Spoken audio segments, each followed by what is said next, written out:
இந்த 2025லேருந்து எடுக்கப்பட்ட ஒரு தமிழ் திரைப்படமான தருணம் திரைப்படம் எப்படி இருக்கு அப்படிங்கிறத இந்த ரிவ்யூல பார்த்துடலாம். ஸோ இந்த படத்தை பொறுத்தளவுக்கு ஒரு பரபரப்பான ஒரு த்ரில்லர் மூவியா எடுத்திருக்கிறாங்க.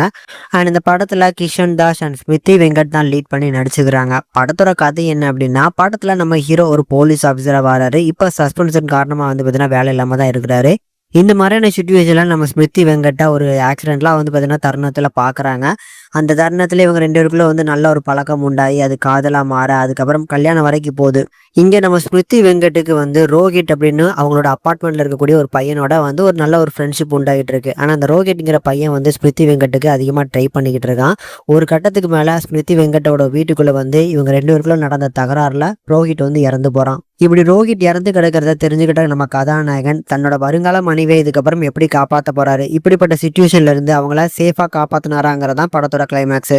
இந்த படத்தை பொறுத்தளவுக்கு ஒரு நீட்டான த்ரில்லரா எடுத்திருக்கிறாங்க. ஆனா படம் ஸ்டார்ட் ஆகுறது கொஞ்சம் ஸ்லோ ஸ்டார்ட் தாங்க. ஃபர்ஸ்ட் ஒரு 20 நிமிஷம் பாத்தீங்கன்னா எனக்கு கொஞ்சம் டிராகிங்கா தான் இருந்துச்சு. ஏன்னா அந்த 20 நிமிஷம் சீன்ல நிறைய விஷயங்கள் கொஞ்சம் தவறு பண்ணிருக்காங்க. பர்டிகுலரா சொல்லணும்னா அந்த பைக் டிராவல் பண்ணும்போது பாத்தீங்கன்னா அது கொஞ்சம் சீன் பைக்ல டிராவல் பண்ற மாதிரியான ஒரு ஃபீலே கொடுக்காது.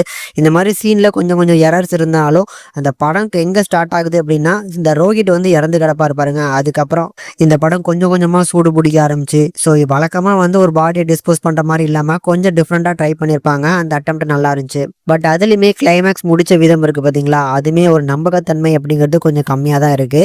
ஸோ இப்படி பாத்தீங்கன்னா இப்படி பண்ணா இப்படி கண்டுபிடிச்சிருப்பாங்களே, ஏன் கண்டுபிடிக்கல அப்படிங்கிற மாதிரி நிறைய கேள்விகள் இருக்கு அந்த கிளைமேக்ஸ்ல எனக்கு.